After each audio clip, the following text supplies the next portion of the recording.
Next आपका intro करना पड़ेगा न्यूटन लॉ ऑफ मोशन क्या कर रहे हैं सामान आदर करते हैं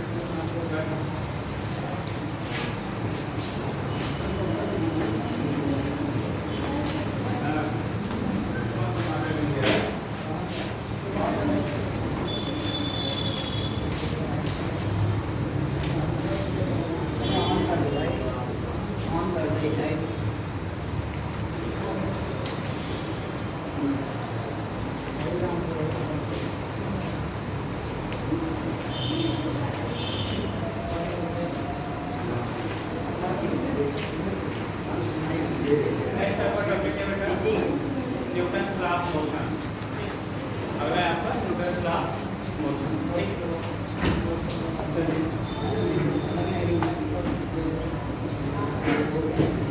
तो पीछे वाले चैप्टर में हम लोग केवल मोशन के बारे में पढ़े थे, क्यों होता है कार्य के बारे में नहीं पढ़ा गया था।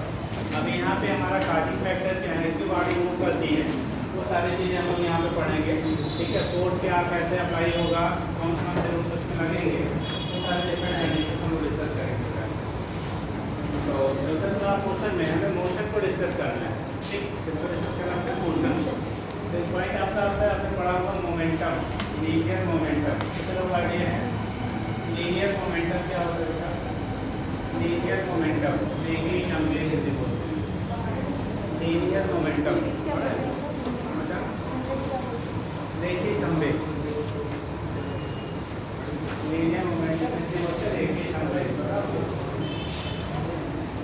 लीनियर मोमेंटम इसको कहते हैं रेखी चंबे कहते हैं। देखो जब हम लोग किसी बॉडी में फोर्स अप्लाई करते हैं तो उस कंडीशन में क्या होता है, बॉडी में अगर मोशन हो रहा है, सपोज कोई बॉडी है वी वेलोसिटी से मूव कर रही, मास आपका है वी वेलोसिटी से क्या कर रही है आपकी मूव कर रही, मास जब है तो हम लोग क्या लेते हैं, the product of mass into velocity. Mass और वेलोसिटी का जो प्रोडक्ट होता है उसे तो हम लोग कह रहे हैं क्या, लीनियर मोमेंटम। ठीक, तो लीनियर मोमेंटम को पी से रिप्रेजेंट किया जाता है। पी कंट्रोल होता है एम इंटू वी, एक क्या होता है एम इंटू वी होता है। तो यहाँ से निकाल देते हैं मोमेंट ऑफ, यहाँ अगर आपको कोई बॉडी है या मास की है, वेलोसिटी भी है, वो मूव कर रहा है, तो लीनियर मोमेंटम जो होगा, ठीक है, P equal to M V. अभी आगे आप पढ़ेंगे न्यूटन सेकंड लॉ। कितने लोग आइडिया बेटा न्यूटन सेकंड लॉ बोला गया था, अगला चैप्टर शुरू होगा, पढ़ जाइएगा। खाना पीना बचा है आपका? हाँ, उसके पहले खाना पीना नहाना धोना जो भी है वो कर लिया करिए।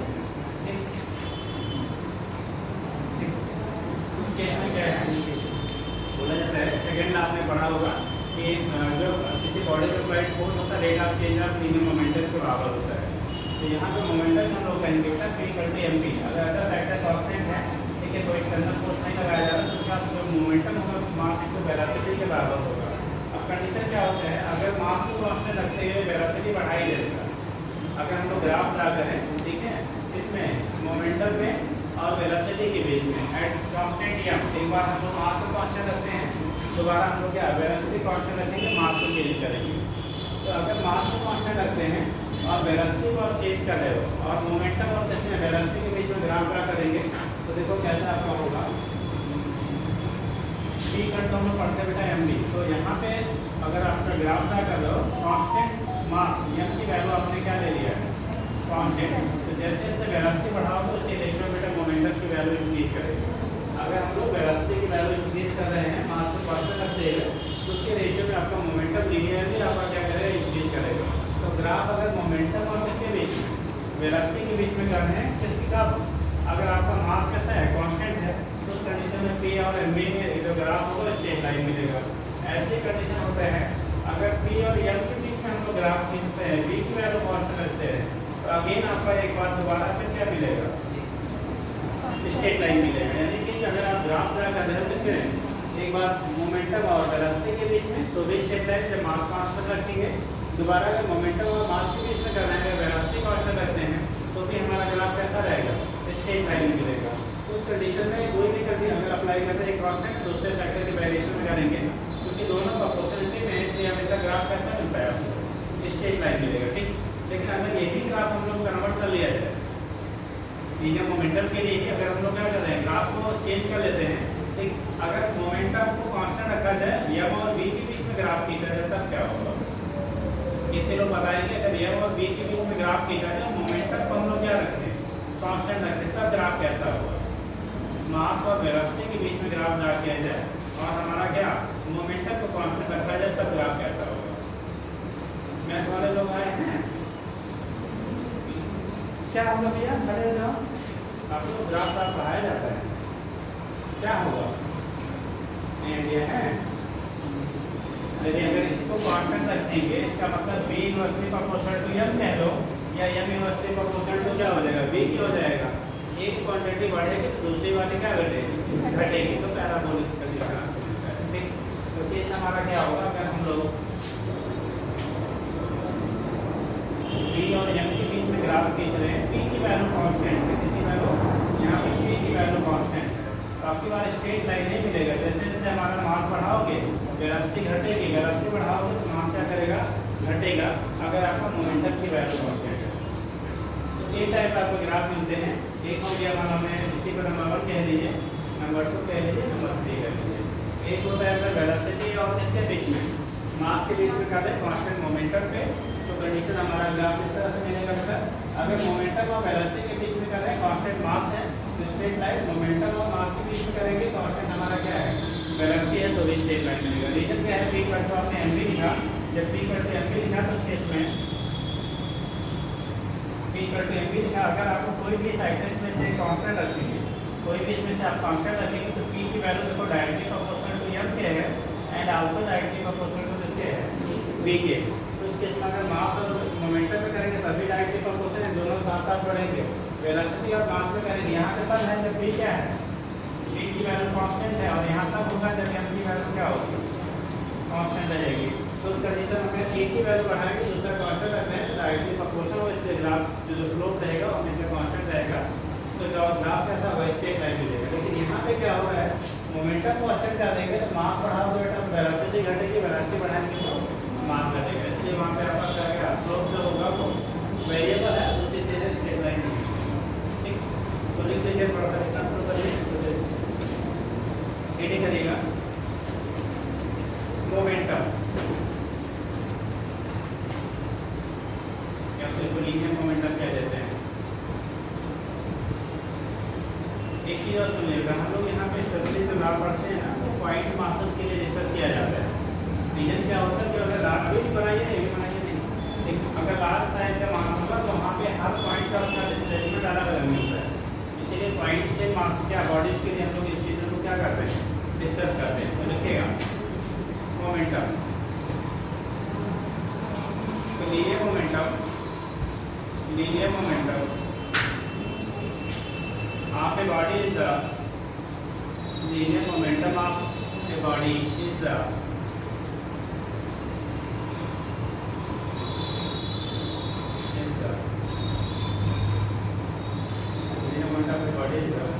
product of is the product of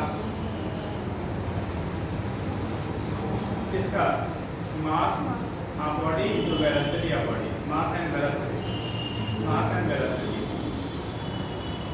mass and velocity।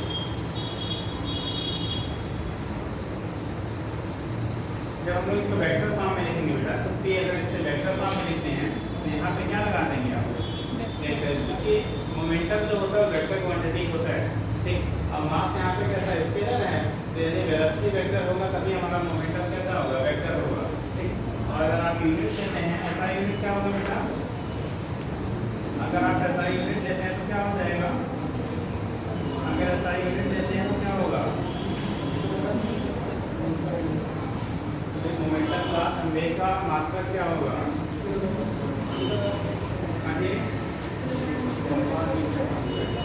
द्रव्यमान का यूनिट क्या लेंगे बेटा, किलोग्राम, तो किलोग्राम मीटर पर सेकेंड, यूनिट हो जाएगा केजी मीटर पर सेकेंड। डायमेंशन क्या होगा भाई, अगर डायमेंशन की बात करोगे तो मास को एम से दिखाएंगे, डिस्टेंस को एम से, और टाइम को टी ऊपर जाएगा तो टी के पावर माइनस। मोमेंटम और क्या था, सेम डायमेंशन होते थे। मोमेंटम और इम्पल्स का डायमेंशन क्या होता है आपका, सेम रहता है। तो यहाँ से दिखा लेते हैं। तो क्या डिफाइन करके बेटा, मास ऐसे छोटा सा डायग्राम बना दीजिए और फिर ये नीचे नोट कर लीजिए।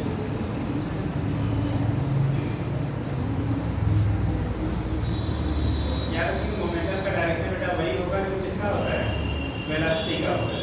मोमेंटम का डायरेक्शन वही होगा जो किसका होगा, वेलोसिटी का होगा। ठीक, ग्राफ बनाने की पहले की बात क्या रहेगा, आप यहाँ से नोट कर लीजिए, नोट कर लीजिए।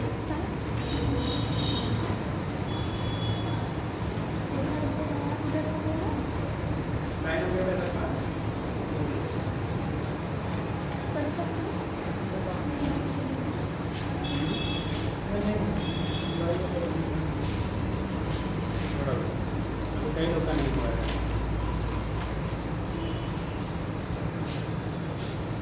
ये भैया यहाँ से नोट कर लीजिए।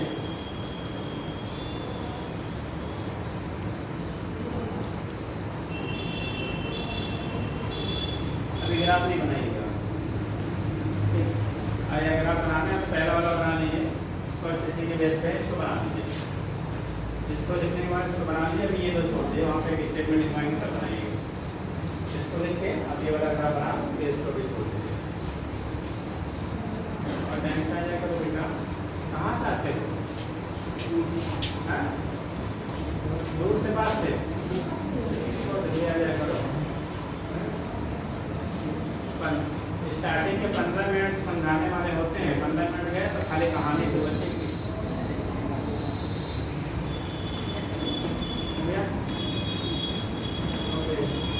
यहाँ पे हो गया बेटा, लिखिएगा पॉइंट करके लिख लीजिएगा, इसके पॉइंट लिखिए।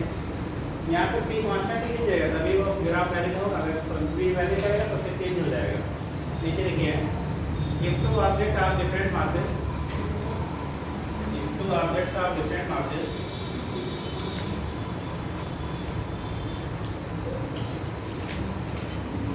two objects are different,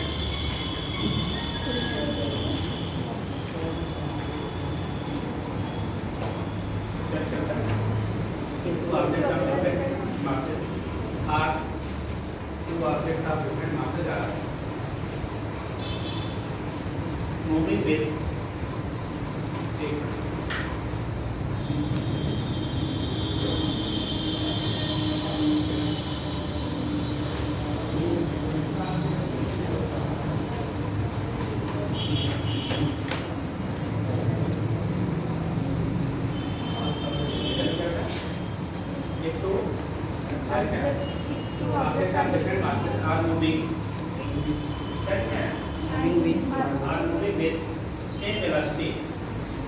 जैसे मोमेंटम कर लो, हम लोगों ने पहले क्या दिया है, मोमेंटम बता दिया, सेम वेलोसिटी कर लो। Are moving with same velocity, are moving with same velocity, same velocity,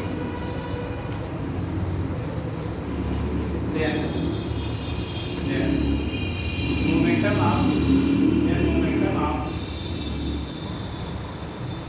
heavier body, अगर वेलोसिटी का सेम है, momentum of heavier body is larger and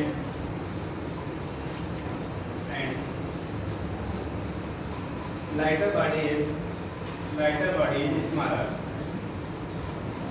Lighter body is smaller. heavier body कैसा होगा, कैसा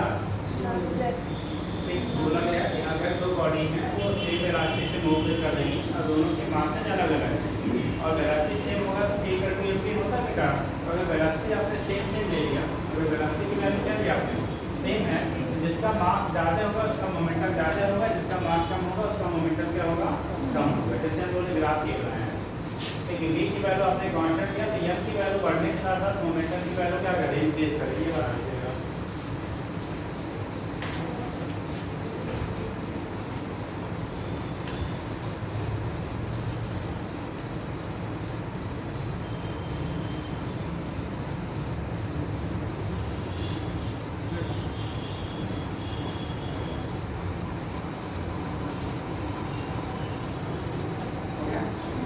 दूसरा लिखिएगा,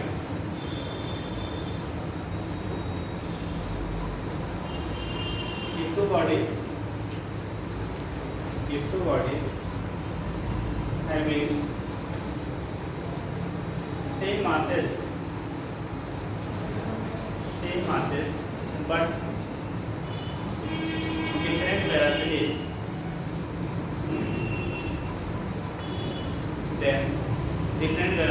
then two bodies having same masses but different velocities, then momentum of that body will be larger with having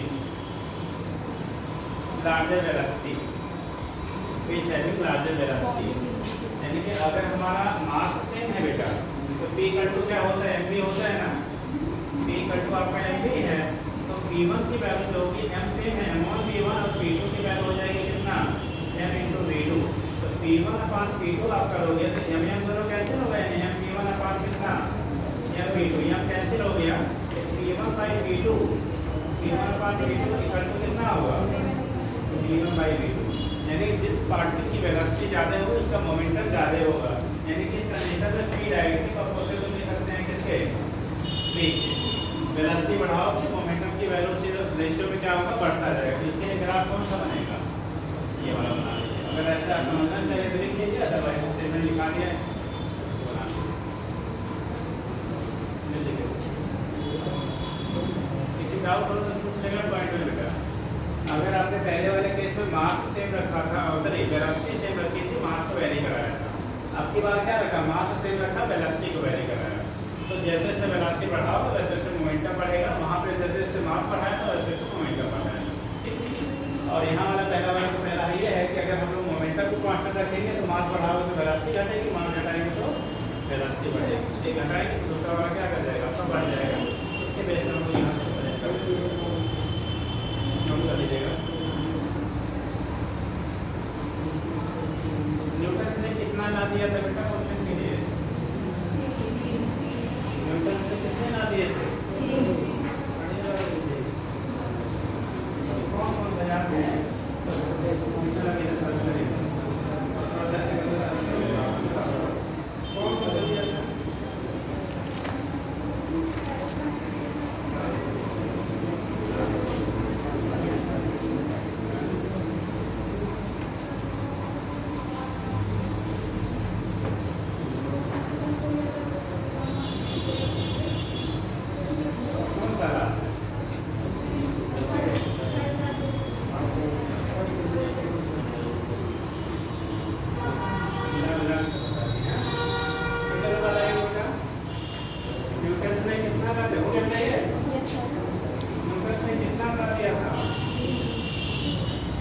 आपने पढ़ा होगा बेटा, एक आपने पढ़ा होगा law of inertia, first law हम लोग कह रहे थे क्या, लॉ ऑफ इनर्शिया, मतलब कोई भी बॉडी है अगर वो बेटा रेस्ट में है तो आगे रेस्ट में बनी रहना चाहती है, मोशन में है तो मोशन में उसी डायरेक्शन से वेलोसिटी से मेंटेन रहना चाहती है, जब तक कोई एक्सटर्नल फोर्स हम लोग अप्लाई नहीं करते, ठीक, बोला थे कोई external force is applied on the body then inertial condition of body will remains क्या, मेंटेन, अगर वो मेंटेन रहने का मतलब पहले से रेस्ट में है तो रेस्ट में रहेगा, मोशन में है तो मोशन में है, जिस डायरेक्शन में मोशन कर रहा होगा उस डायरेक्शन में मोशन करेगा, इसके बेस पे फिर इनर्शिया को आप ठीक करेंगे, पढ़ा होगा inertia of rest, inertia of motion, inertia of direction, कितने लोग को याद है बेटा, inertia of rest, inertia of motion, inertia of direction,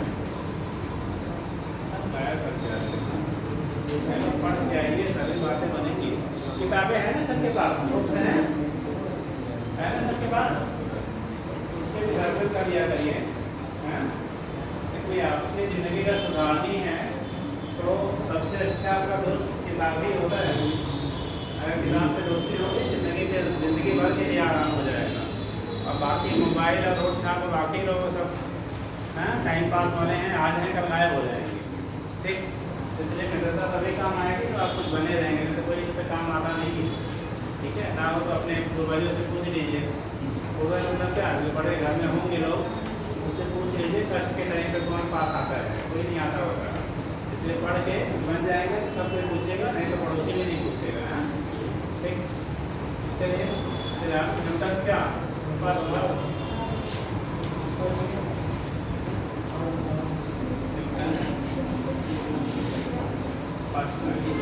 law of inertia क्या बोला जाता है? Law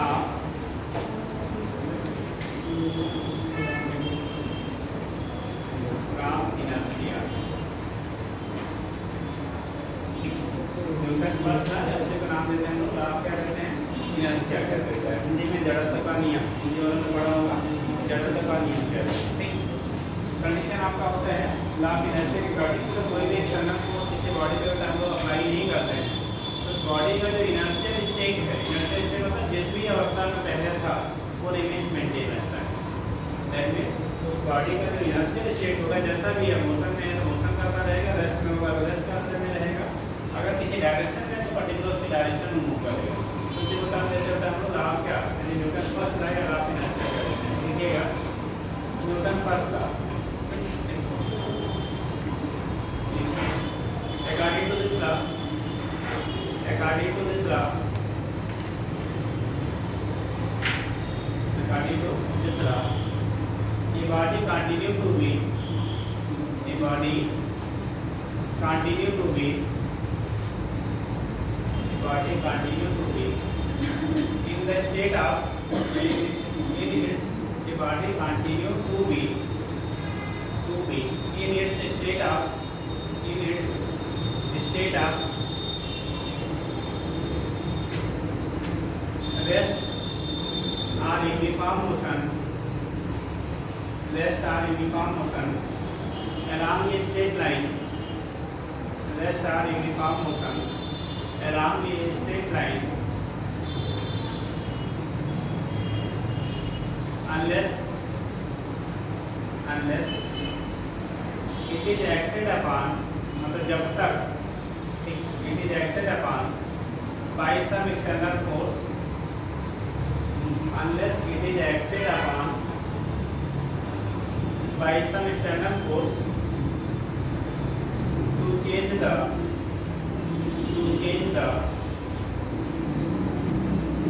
state,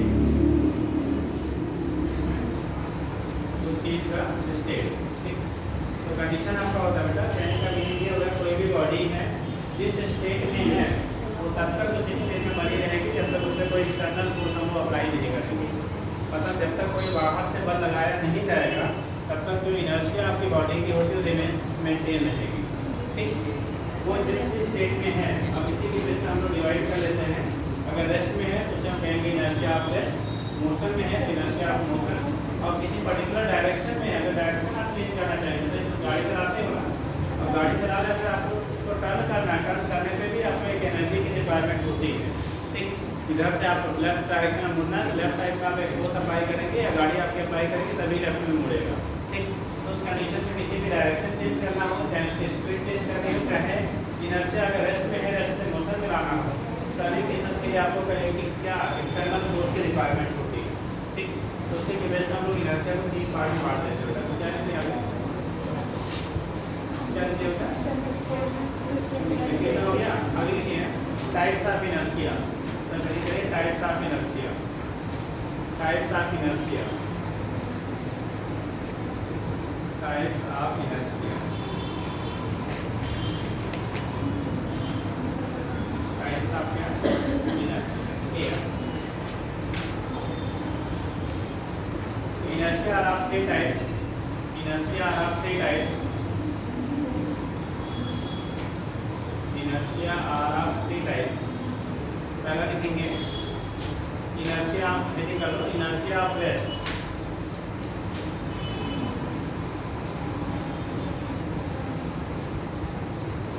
Inertia of rest. मतलब हो गया अगर बॉडी पहले से रेस्ट में है तो हमेशा वो अपने रेस्ट की कंडीशन को क्या करना चाहते हैं, मेंटेन रखना चाहते हैं जब तक कोई एक्सटर्नल फोर्स उस पर अप्लाई नहीं करेंगे। देखिएगा, ठीक है, if any body is initially at rest, if any body is initially at rest, then initially at rest, then अब पूरी बॉडी कैसे पहले रेस्ट में है, then it always opposite the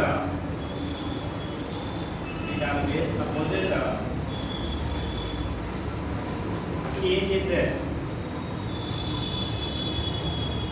in rest या फिर कहते हैं change in state, ठीक,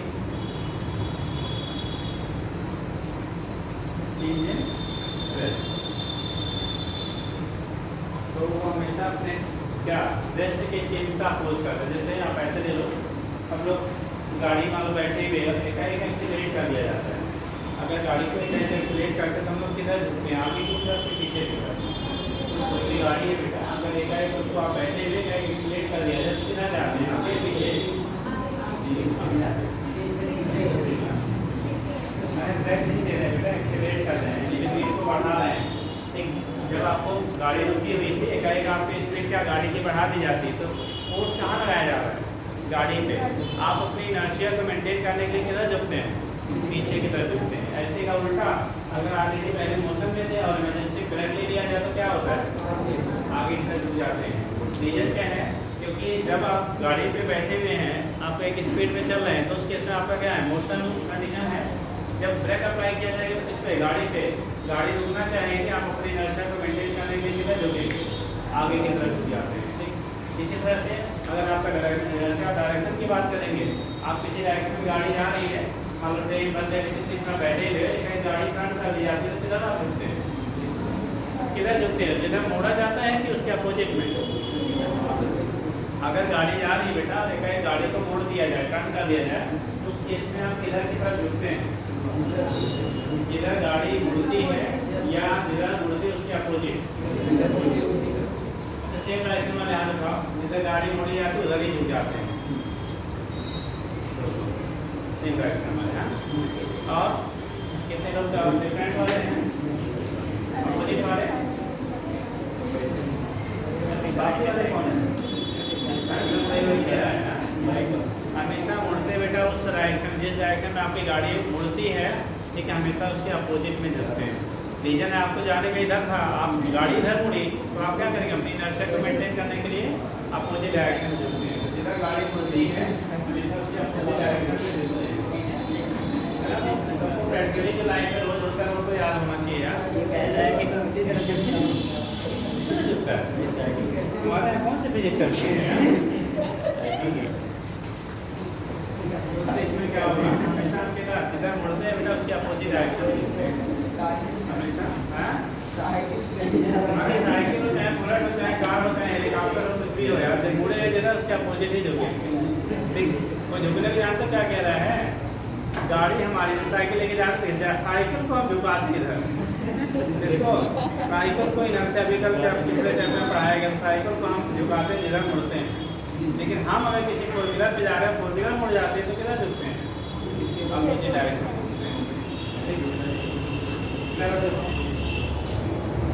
ये हो गया बेटा, तो लिखेगा मैं क्या लिख रहे थे, स्टेटमेंट बोलूँगा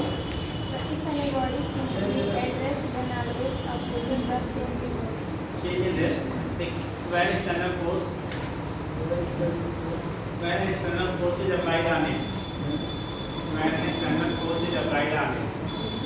अब सुनो, अगर जो फोर्स अप्लाई किया जा रहा बेटा वो उसकी इनर्शिया से ज़्यादा हो जाए, if force applied will be greater than inertia, ठीक, then body will start motion. जैसे ये लोग बैठे हुए हैं, अब हम इसको खींचे, अगर हमने फोर्स कम लगाया तो ये नहीं मूव करेगा, बट हमने ज़्यादा हाथ में बेटा हमने ज़्यादा लगा दिया तो क्या हुआ, खींच गया, मतलब जो उसकी इनर्शिया थी उससे ज़्यादा से फोर्स लगाया तो क्या कर गया, मूव कर गया। बट फर्स्ट टाइम जब उसकी इनर्शिया से कम फोर्स अप्लाई किया था तो मूव नहीं किया था। सिंपली कह लो, किसी बॉडी की जो इनर्शिया आपकी होगी ना वो उसके मास पे डिपेंड करता है, एक पॉइंट, और दूसरा होता है कॉन्टैक्ट सरफेस पे भी डिपेंड करता है बेटा। जैसे अगर ये टेबल है और दूसरी जगह पे रखा होता तो जितना हमने फोर्स लगाया उससे ज़्यादा लगाना पड़ता तब जाके मूव करता, ठीक। और स्मूथ पे होता तो और कम लगाते तो भी क्या कर जाता है, मूव कर जाता है। यानी बेसिकली अगर बोला जाता है इनर्शिया डिपेंड्स ऑन, तो बोलोगे मास ऑफ द बॉडी, ठीक। प्राइमरीली जो होता है उसके मास पे डिपेंड करता है, मास जितना ज़्यादा होगा इनर्शिया उतनी ज़्यादा होगी, मास कम होगा तो इनर्शिया कम होगी किसी पर्टिकुलर सरफेस के लिए। चेंज करते हैं तो सरफेस के नेचर पर भी क्या करेगा, डिपेंड करेगा। अगर सरफेस आपका चेंज हो रहा है तो आपसे depend on nature of the surface. ठीक, स्मूथ सरफेस रहेगा तो इनर्शिया कम होगी। अगर आपका सरफेस कैसा है, रफ है, उस केस में इनर्शिया की वैल्यू क्या होगी, ज़्यादा होगी। ठीक है, तो पॉइंट याद रखिएगा। आगे इसके एग्जाम्पल ले लो, लाइक एग्जाम्पल क्या लीजिए बेटा, like a person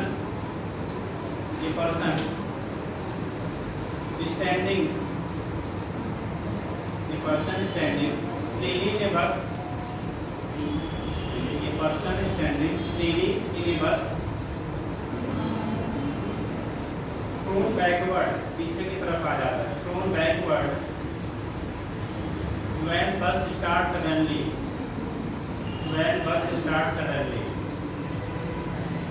thrown backward when bus starts suddenly. The person is standing in a bus, thrown backward when bus starts suddenly. अगर आप खड़े हैं बस में बिना कुछ पकड़े हुए कहीं ड्राइवर ने क्या कर दिया, आगे बढ़ा देते तो किधर चले जाते हैं, पीछे की तरफ, और अगर बच नहीं पाए तो गिर भी जाते हैं लोग। ठीक, तो कंडीशन आपका जो होता है वो कंडीशन हो गया कि दोनों पहले स्टार्टिंग कैसे थे, रेस्ट में था, बस में रेस्ट में था, अभी रेस्ट में थे। बस चलना स्टार्ट किया तो आप अपनी इनर्शिया को मेंटेन करने के लिए किधर चले आते हैं, पीछे की तरफ। ठीक, इसी तरह से आप देखते हैं कारपेट वगैरह होता है, एक रॉड लेनी है, कारपेट को पकड़ के राड से आप मारिए तो इसके जो डस्ट पार्टिकल होते हैं वो क्या करते हैं, अलग हो जाते हैं। इसका मतलब पहले कारपेट कैसा था, रेस्ट में, डस्ट में उसके साथ में रेस्ट में था, आपने हिट के तो किया, कारपेट को किया, उस कंडीशन में कारपेट तो आगे वो करता है, बस उधर क्या डस्ट जो होता है अपनी इनर्शिया को मेंटेन करने के लिए अलग हो जाता है, सेपरेट हो जाता है। इसी तरह से कपड़े धुलते हैं ना, अभी तो सब मशीन सिस्टम हो गया, अगर आप हाथ से कपड़े धुलते हो और तौलिया वगैरह कॉटन वगैरह ज़्यादा इसमें पानी सका रहता है, क्या करिए, झटकाइए तो क्या होता है, वाटर ड्रॉप अलग हो जाते हैं।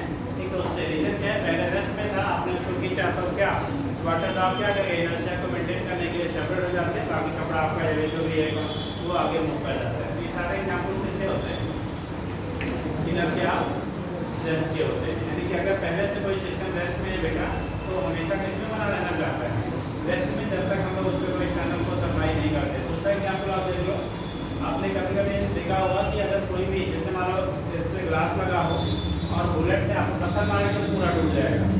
अगर बुलेट से आप फायर करिए, गन से फायर करिए, बुलेट जितने पोर्शन में टकराती है उतने पोर्शन में ग्लास तोड़ के आगे निकल जाता है, बड़े सामने निकल जाती है, साइड वाला रिमेस मेंटेन रहता है। रीजन क्या होता है, किसी को ब्लड की स्पीड बहुत ज़्यादा होती है तो जब जिस पोर्शन में टकराएगी, जिस पोर्शन में क्या करेगा वो टकराएगा, उतना तो उसकी एनर्जी मिली वो निकल गया, बट बाकी वाला पोर्शन अपनी इनर्शिया को मेंटेन करने के लिए क्या करता है, रिलीज उसी पोजीशन पे बना रह जाता है। ठीक, बट अगर आप पत्थर मारते तो जो आपकी वेलोसिटी बहुत ज़्यादा नहीं होती है, और जब वेलोसिटी बेटा बहुत ज़्यादा नहीं होगी तो ऐसे केसेस में क्या होगा, पूरा सिस्टम मूव कर जाता है, तो पूरा आपका ग्लास क्या होता है, ब्रेक कर जाता है। ठीक, तो वो कंडीशन आपको ये सारे एग्जाम्पल जो होते हैं हमारे इनर्शिया आपका क्या हो गया, रेस्ट का उसका दिखेगा। नेक्स्ट सारे एग्जाम्पल कितने दिखाई देंगे, इनर्शिया ऑफ मोशन, दूसरा चीज है inertia of motion, inertia of motion.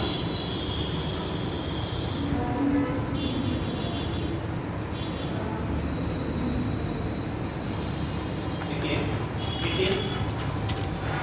it is inability of the body, it is inability of the body to change, it is inability of the body to change by itself, to change by itself, by itself, its state of uniform motion, its state of uniform motion,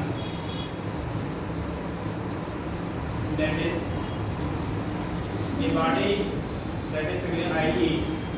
that is a body in uniform motion, a body in uniform motion, neither accelerate nor retard, neither accelerate nor retard by its own, neither accelerate nor retard by its own, मतलब खुद से ना तो बेटा वो एक्सीलेट होता है और ना ही उसका खुद से क्या होता है, रिटार्डेशन। ठीक, वेलोसिटी से जिस डायरेक्शन में क्या बना होगा उसी डायरेक्शन में रिमेन चलता रहता है कब तक, जब तक हम लोग अगर एक्सटर्नल फोर्स अप्लाई नहीं करेंगे। मतलब किसी बॉडी की वेलोसिटी में चेंजेस तब तक नहीं होंगी जब तक कोई एक्सटर्नल फोर्स अप्लाई ना किया जाए। ठीक, तो ऐसा अगर सोचते हैं तो हम लोग गाड़ी या साइकिल चलाते हैं, साइकिल के बाद स्टार्ट करके तो पैडल मार के तेज कर दो, उसके बाद छोड़ दो, लगातार करते रहना चाहिए। तो लोग जाता है आप तो बता दो बड़े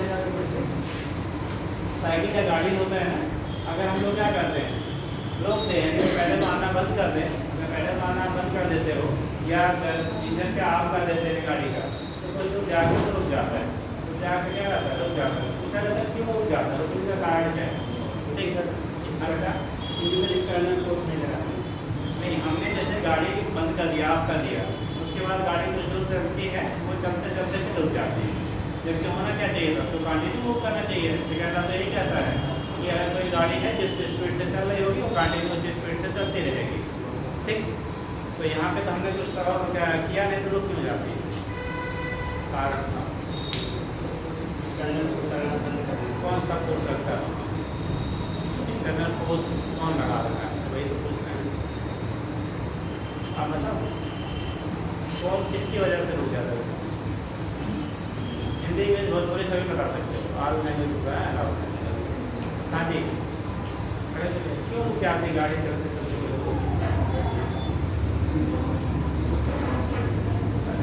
हाँ जी आपकी गाड़ी क्यों रुक जाती है, कौन पकड़ता है भूत, क्यों रुकती है बताओ। जैसे गाड़ी आप चला रहे हो, साइकिल चला रहे हो, पैडल मारना बंद कर दो तो धीरे धीरे फिर जाके रुक जाती है, तो रुकने का कारण क्या होता है।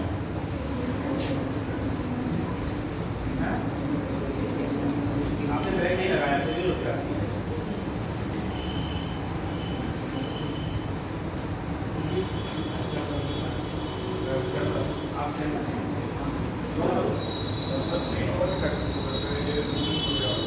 मतलब वो ठीक से नहीं आ जाएगा,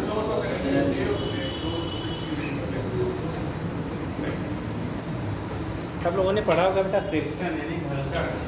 ठीक है, अब वहाँ पे हमारी गाड़ी को रोकने का काम एक्सटर्नल कौन कर रहा है, रोड और टायर के बीच में हमारा फ्रिक्शन उसकी वजह से हमारी गाड़ी क्या होती है रुक जाती है। अगर गाड़ी आपकी स्मूथ सरफेस यानी फ्रिक्शनलेस सरफेस पर होती तो जिस स्पीड से जा रही थी कंटिन्यूस स्पीड से चलती रहती without energy loss.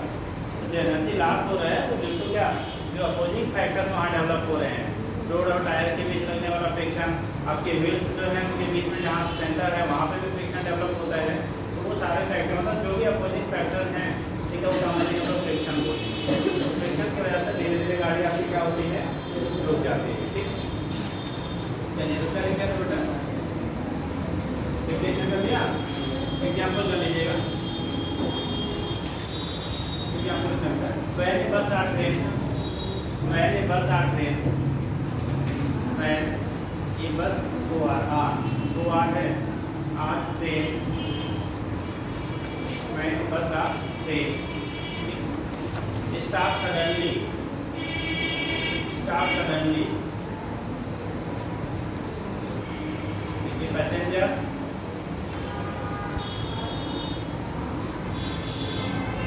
passengers sitting inside, जो कि पैसेंजर्स के अंदर होंगे, passenger sitting inside it tends to fall. अब की बार कितना गिरेंगे, ब्रेक लगाएंगे तो आगे जाओगे या पीछे, फॉरवर्ड। ठीक, ब्रेक लगा क्योंकि पहले सब लोग मोशन में थे तो उसके इसमें ब्रेक लगाया तो ब्रेक गाड़ी पे लगा तो आप क्या करोगे अपने स्पीड को मेंटेन करने के लिए आगे की तरफ हो जाए, तो क्या करोगे इनसाइड टू फॉल किधर forward, inside to fall forward, वो फॉरवर्ड डायरेक्शन में क्या करते हैं गिर जाते हैं। ठीक,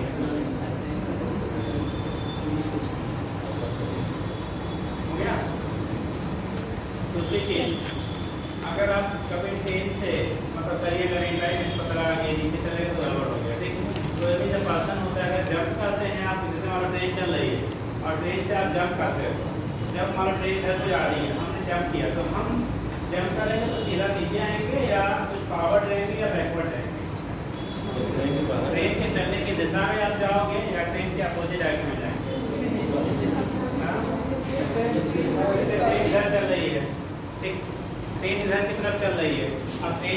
बाहर जंप किए, जब जंप करेंगे तो आप ट्रेन की डायरेक्शन में ही जाओगे या ट्रेन के अपोजिट डायरेक्शन जाएंगे? डायरेक्शन वाले हाथ में ट्रेन की डायरेक्शन में आप मूव करेंगे। अरे ऊपर तक जाएंगे तो नीचे चले आएंगे। अरे सर्विस वाले नहीं करेंगे सर, बैक पाँव पे जो बोलते क्या करते थे तो पहले ही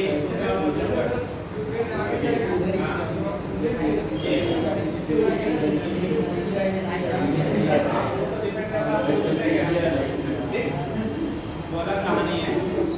फिर आज जब आप बातें नहीं बेटा, जब भी आप कूदेंगे ना जंप करेंगे तो आप ट्रेन के चलने की डायरेक्शन में मूव कर दें। इसीलिए कहा जाता है ट्रेन के कूदते समय हमेशा जब भी आपको अगर बाहर इमरजेंसी में निकलना पड़े तो ट्रेन के चलने की डायरेक्शन में कूदे। अगर आप अपोजिट कूदे फिर आप इसलिए जब भी कूदिए तो ट्रेन जिस डायरेक्शन में जा रही है आप उसी डायरेक्शन में कूदिए। ठीक है, उस केस में आप दौड़ लेंगे तो बच जाएंगे। अगर अपोजिट कूदे तो हम क्या है गिरना ही गिरना है। गिरने के बाद पिटने के नीचे ही लोग आते हैं। उस केस में इसलिए कभी भी ट्रेन अगर ऐसी कोई कंडीशन आती है और बाहर कूदना पड़े तो ट्रेन के चलने की डायरेक्शन में कूदिएगा अपोजिट में। तो क्या लिखिएगा एग्जाम्पल बेटा?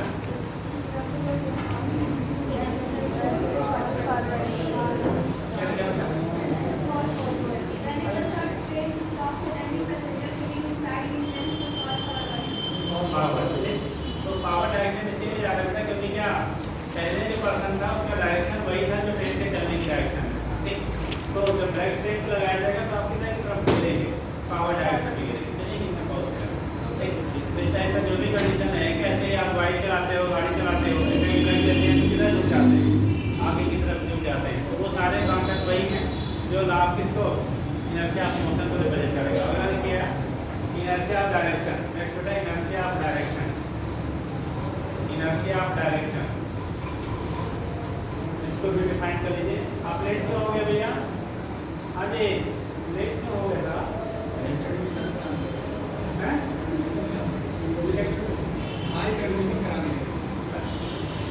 चलिए देखिएगा, इनर्शिया ऑफ डायरेक्शन में it is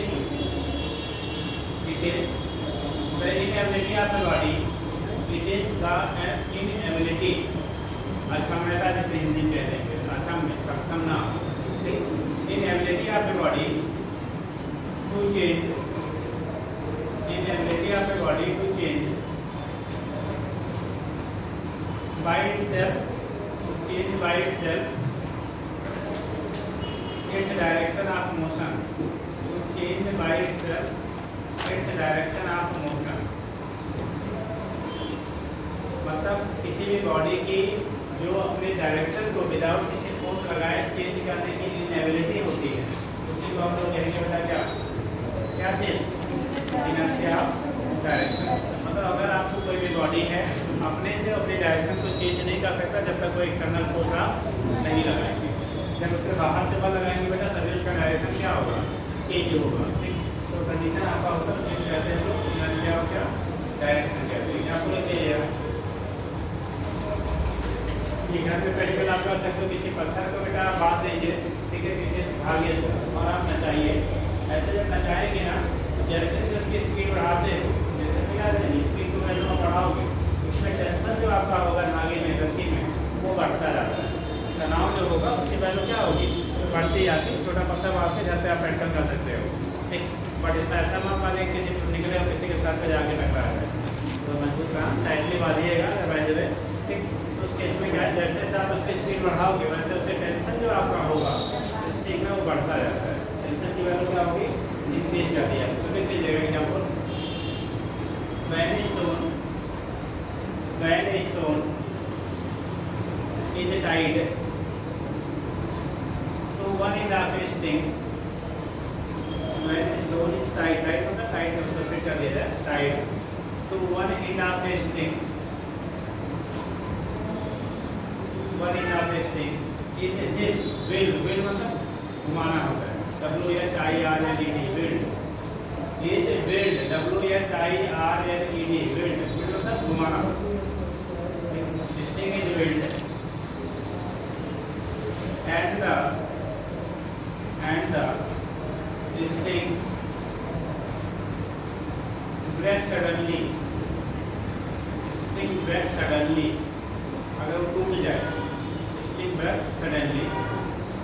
then stone flies up, then stone flies up along the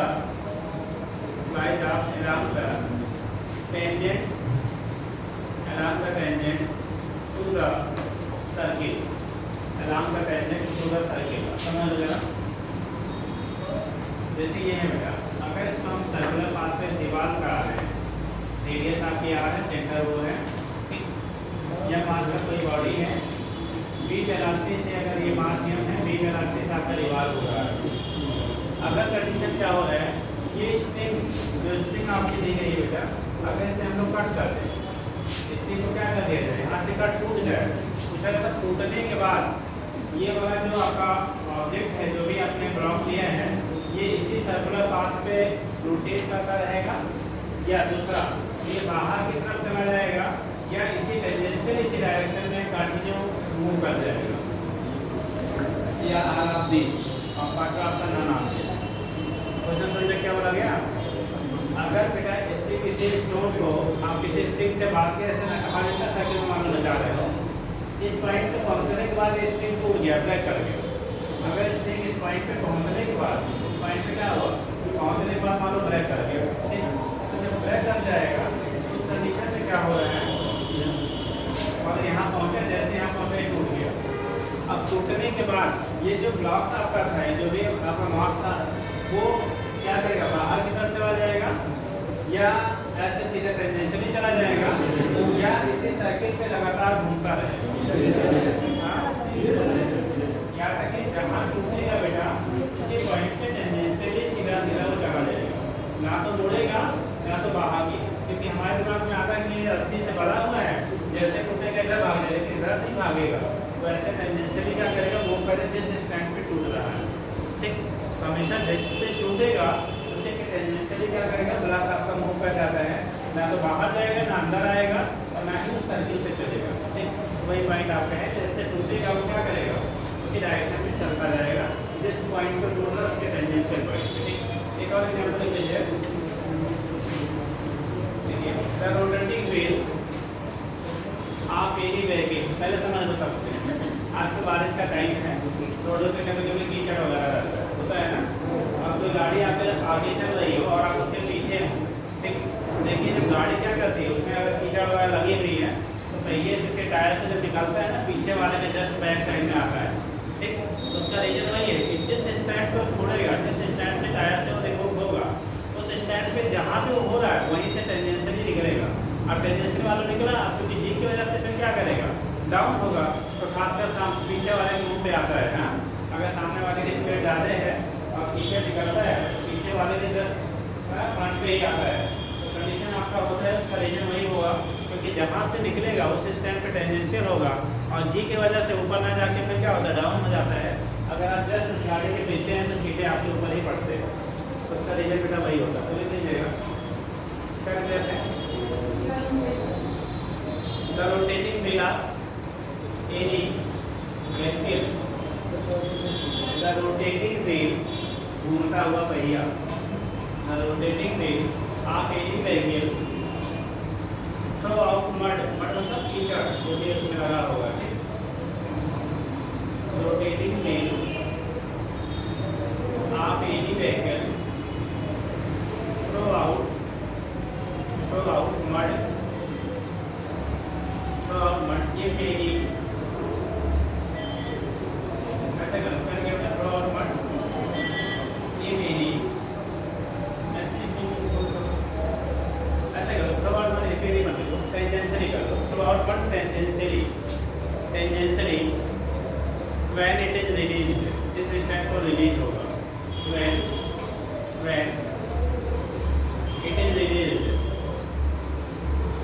जब वो रिलीज होगा उस स्टैंड के टेंजेंशियली वहाँ से क्या होगा, बाहर निकलता है, ठीक? ये तो क्या फर्स्ट लॉ की कहानी। नेक्स्ट देखेंगे न्यूटन का second law, Newton second law.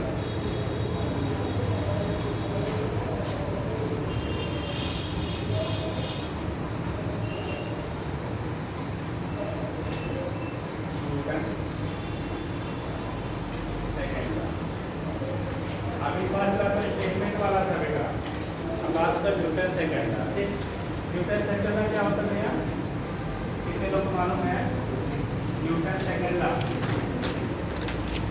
Newton second law एक बेसिक हाई स्कूल से फार्मूला पढ़ते हैं F=ma, सबको पता होगा। ठीक, दूसरा आपने पढ़ा होगा rate of change of linear momentum of any body with equal to applied force. ठीक, हम पढ़ते हैं किसी भी बॉडी, कोई भी बॉडी है उसके लीनियर मोमेंटम पे जो चेंज का रेट होता है, मतलब संवेग परिवर्तन की दर किसी वस्तु पर लगाए गए बल के बराबर होता है, जिन्हें मैं बोलते हैं। ठीक, कोई भी ऑब्जेक्ट है, आगे मान वेलोसिटी इसका बेटा सपोज दैट यू था। ठीक, मास आपका m है, इस पे एक फोर्स लगा के इसकी वेलोसिटी को यहाँ से v बढ़ाया गया, u से कितना कर दिया गया v, मास तो आपका वही रहेगा, आपकी वेलोसिटी u से v इंक्रीज कर गई। पूछा जाता है इस चीज़ को बदलने के लिए बेटा हमें एक फोर्स की यहाँ जरूरत पड़ी होगी, अच्छी जरूरत होगी, एक फोर्स की आपको रिक्वायरमेंट होगा। ठीक, जो फोर्स आपका होगा ना, जो फोर्स की आपको नीड होगी, तो हम लोग इसमें फोर्स लगा रहे हैं, वो फोर्स की वैल्यू जो होगी इसके चेंज इन मोमेंटम के बराबर होता है। यानी कि अप्लाइड फोर्स F जो होता है वो delta P upon delta T या dP अपॉन dt के टर्म लिखना चाहेंगे, इसी को dP अपॉन dt के टर्म लिख दीजिए, rate of change of linear momentum के बराबर होता है। और P बराबर ऐसे होता है, इसी को F इंटू dP अपॉन क्या लिख सकते हो dt, और dV V बराबर होगा V फाइनल, dV की वैल्यू हो जाएगी बेटा V final minus V initial upon T final minus कितना T इनिशियल। ठीक, और यही वैल्यू हमारा यह इंटू क्या होता है T के बराबर होता है। इसमें डिफरेंट रिलेशन हम लोग बनाते हैं। ठीक है, किसके लिए, अगर किसी भी बॉडी पे आप फोर्स अप्लाई कर रहे हैं तो कंडीशन के मोमेंटम में क्या चेंज होगा या एक्सीलरेशन में कैसे परिवर्तन होगा, वो चीज़ें यहाँ से वो दिखा देते हैं। तो बोला जाता है, डिफाइन किया जाता है rate of change of linear momentum of any body will be equal to applied force. किसी वस्तु पर लगाया गया वायु बल उसके संवेग परिवर्तन की दर के बराबर होता है। किसके बराबर होता है? हिंदी वाले कितने लोग हैं मुझे आप बताओ बेटा, हिंदी वाले अगर कोई टर्म नहीं समझ में आता है तो बेटा पूछ लिया करिए, जैसे होता है ना वैसे ट्राई करके मैक्सिमम बोल दिया जाता है। लेकिन नहीं, जो लोग पढ़ चुके हैं एक बार इससे ज़्यादा लैंग्वेज में, तो उनकी बात और हिंदी वाले नहीं रहे, मतलब जो अभी हिंदी में पढ़ के आए उनकी बात की जाती है। अगर पहले से कहीं पढ़ा है आपने, ठीक है, आपकी लैंग्वेज बता चुकी है ना, वो हिंदी वाले नहीं रहे। जो लोग अभी करंटली हिंदी से पढ़ के आए हैं, अगर कोई लैंग्वेज कोई पॉइंट नहीं समझ आता है तो पूछ लिया करिए। ठीक है, ट्राई करते वैसे सारा बोल दिया जाए, पर कभी कभी छूट जाता है, अगर छूटता है तो पूछ लिया करिए, नहीं अगर समझ में आता है तो रेट ऑफ चेंज ऑफ क्या लीनियर मोमेंटम जो होता है वो अप्लाइड फोर्स के बराबर होता है। तो लिखिएगा Newton second law,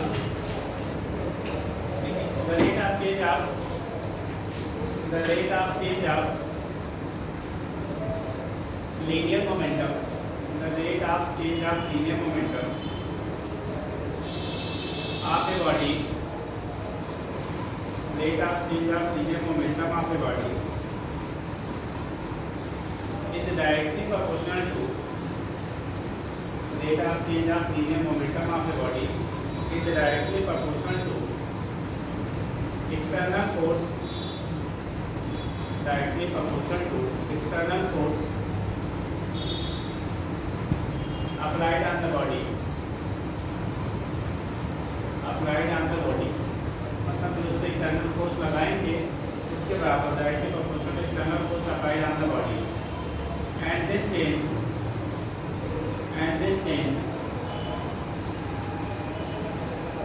takes place,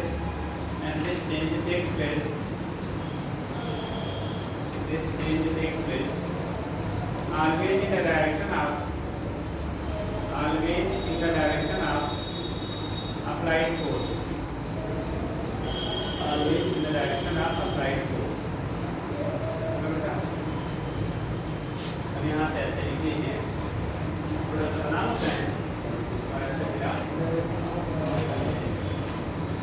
मतलब जब हम फोर्स अप्लाई करेंगे वही उसकी मात्रा चेंज इन मोमेंटम के रेट के बराबर होता है। ठीक, अगर आप फोर्स अपोजिट डायरेक्शन में अप्लाई करोगे तो वेलोसिटी क्या करेगा, वो घटाएगा, डायरेक्शन में अप्लाई करेंगे तो वेलोसिटी क्या करेगा, वो बढ़ाएगा। यानी कि जो वेलोसिटी है बढ़ेगी या घटेगी बेटा, ये डिपेंड करता है कि डायरेक्शन फोर्स का क्या है।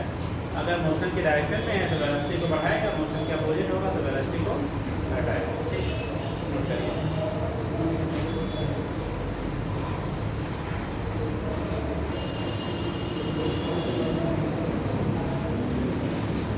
अटेंडेंस हो गया सबका? कहाँ है वो? अटेंडेंस शीट किसके पास है? आप कर दो, कर दिए?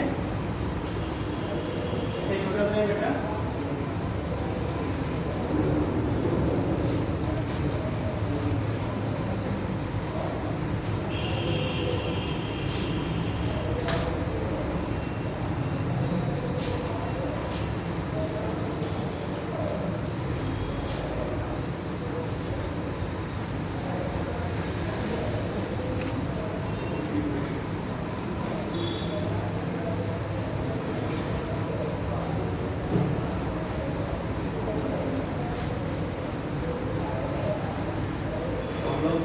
फार्मूला पढ़ लेते हैं या फिर तो कितना एम इंटू लिया।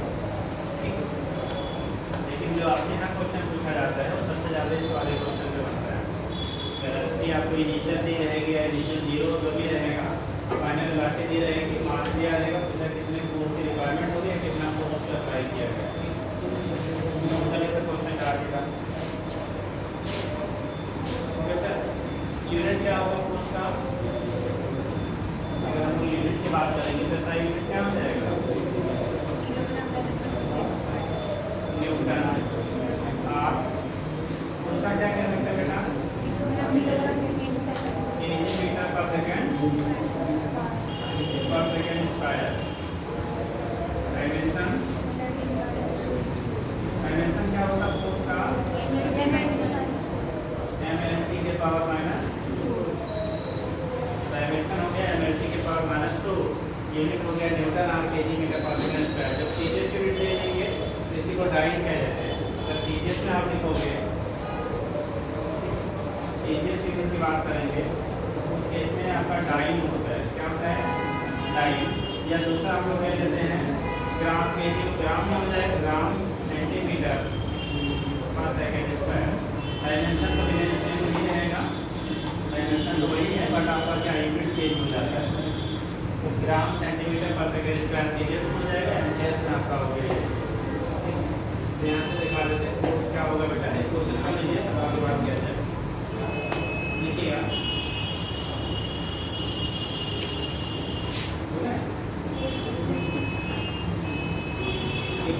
मास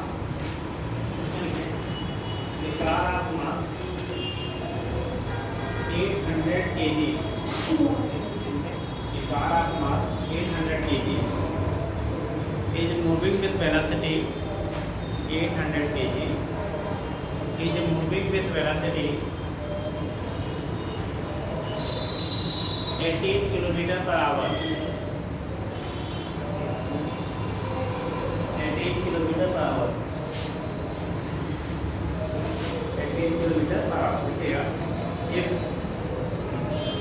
वेलोसिटी ऑफ कार, एक velocity of car, velocity of car will be increases, velocity of car will be increases up to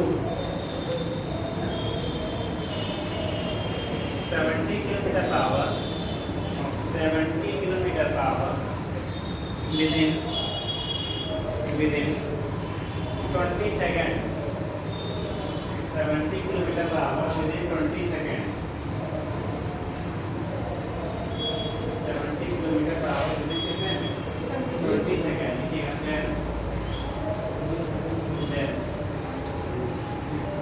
calculate average force applied by, then calculate average force applied by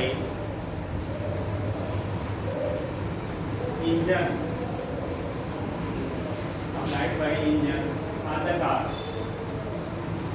applied by engine on the car। तो car का engine होगा, car पे कितना average force apply करेगा। Question क्यों नहीं लिख रहे सर जी? क्या हो गया?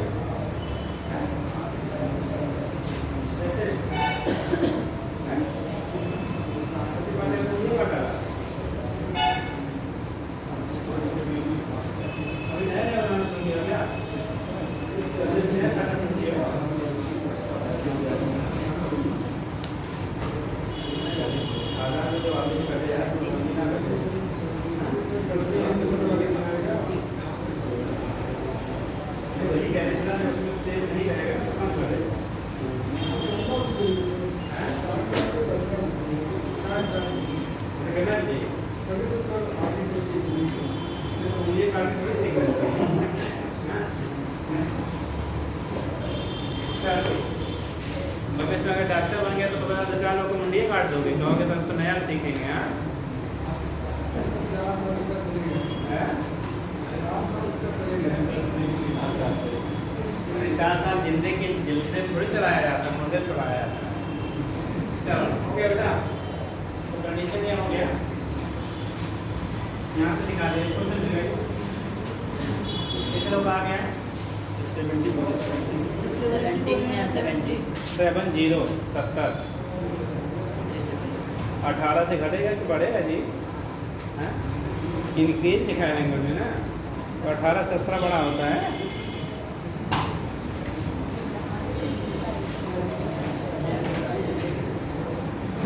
बोला गया एक कार है बेटा, पहले कितने से 18 किलोमीटर पर आवर से जा रहा था, कितने का अपना यानी कि जो वेलोसिटी है यूँ ले लो, ये 18 किलोमीटर पर आवर है। ठीक, अब इसको मीटर पर सेकंड में आप कन्वर्ट करोगे 18 इंटू कितना करना पड़ता है? किलोमीटर पर आवर को मीटर पर सेकंड में कन्वर्ट करने के लिए 5/18 से लोग क्या करते हैं, मल्टीप्लाई कर लीजिए, ये दोनों कैंसिल होगा, 5 मीटर पर सेकंड हो गया पहले। फाइनल वेलोसिटी कितना करना है? 70 किलोमीटर पर आवर हो रहा है। ये हो जाएगा 70 इंटू 5/18। 18 कितने क्या होता है? नहीं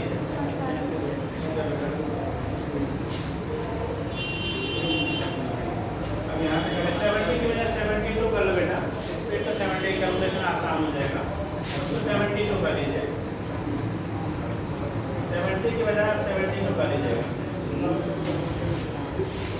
70 भी कैलकुलेशन टेढ़ा मेढ़ा हुआ कोई मतलब नहीं है। 70 to 18 हो जाए कितना? 70 to 5 हो जाए 20 मीटर पर सेकेंड हो गया आपकी स्पीड। बाद में पहले 5 था, 5 से बढ़ाया 20 और टाइम इंटरवल कितना दिया गया है? टाइम कितना? 20 सेकेंड। अभी हम लोग दिखाना चाहिए कर दो या rate of change of momentum, एक मास कितना? v final minus v initial upon t final minus t initial. अब यहाँ पे मास आपको 800 किलोग्राम दिया जाएगा का। फाइनल वेलोसिटी कितनी दी है? 20। इनिशियल कितना दिया? 5 अपॉन टाइम डायरेक्ट दिया है 20 सेकेंड, तो टाइम देखे हैं डायरेक्ट आपको 20 दिया है बेटा। ये हो गया आपका 800 इंटू 15 अपॉन 20। एक जीरो काट दो, इसको काटोगे तो 49 जाएगा। 0 15 हो जा 600 न्यूटन, यानी उस टाइम पीरियड में जो इंजन है कार का वो 600 न्यूटन वो सप्लाई करेगा नेचर, तब जाके आपका क्या कि वेलोसिटी 5 मीटर पर सेकेंड से 20 मीटर पर सेकेंड या कह लो 18 किलोमीटर पर आवर से 72 किलोमीटर पर आवर में कन्वर्ट होगा। ठीक, किस लोग आ गया था? लगाइए भैया सबको लगाइए। ठीक है, आपका हो गया, यहाँ से दिखा देते हैं। चलेंगे नेक्स्ट देखिएगा। हम लोग बेटा पढ़ेंगे सबसे कोर्स और उनके एप्लीकेशन क्या आपके होंगे, उससे जन एप्लीकेशन देखिएगा, हेडिंग करिए course.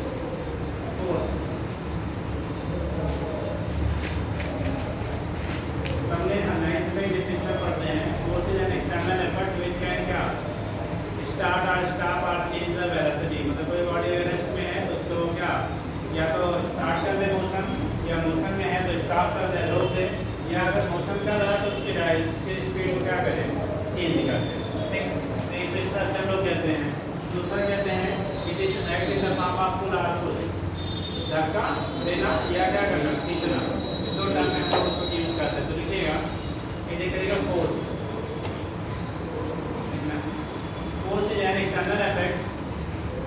Force is an external effect. Force is an external effect in the form of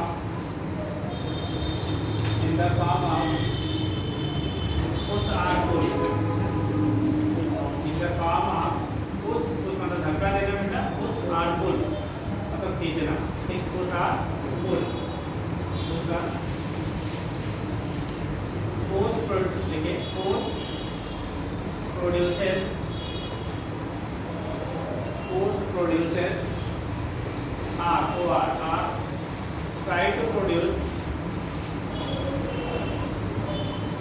produces try to produce motion in a body at rest, या तो प्रोड्यूस करेगा बेटा या तो ट्राई करेगा प्रोड्यूस करने के लिए motion in a body at rest. Or stop or try to stop, or के लिए वो आगे लिखिएगा आर स्टॉप रोक देगा, stop or try to stop,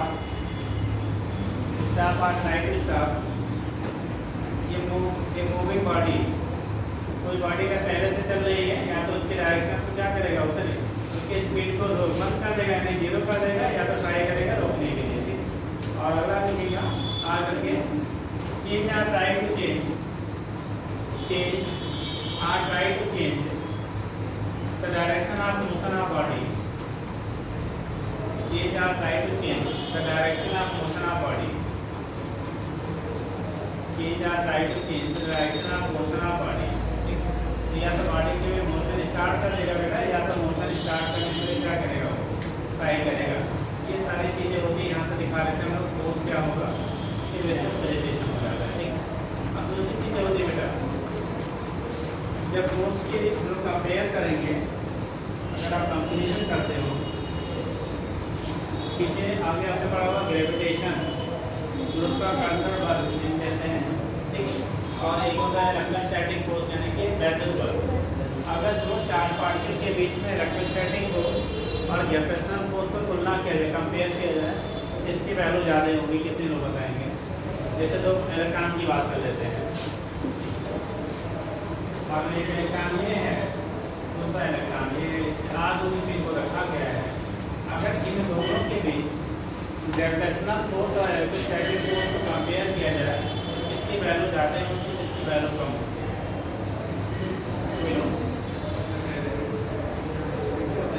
बोला जा रहा है कि दो इलेक्ट्रॉन अगर हैं पर्टिकुलर डिस्टेंस पर आपने रखा है तो उनके बीच लगने वाला इलेक्ट्रोस्टैटिक फोर्स जिसे कहेंगे वेक्टर बल और ग्रेविटेशनल फोर्स गुरुत्वाकर्षण बल, इन दोनों में कौन ज़्यादा होगा और कितना टाइम ज़्यादा होता है। पहले का कौन ज़्यादा होता है, ग्रेविटेशनल फोर्स या इलेक्ट्रोस्टैटिक फोर्स? वेक्टर बल ज़्यादा होगा या गुरुत्वाकर्षण बल ज़्यादा होगा? वेक्टर बल ज़्यादा होता है यानी कि ग्रेविटेशनल फोर्स या ग्रेविटेशनल फोर्स कौन सा ज़्यादा होगा? दो चार्ज पार्टिकल्स के बीच लगने वाला इलेक्ट्रोस्टैटिक फोर्स ज़्यादा होगा या ग्रेविटेशनल फोर्स ज़्यादा होगा? ज़्यादा होता है। पढ़ के बता रहे कम आ जाता है।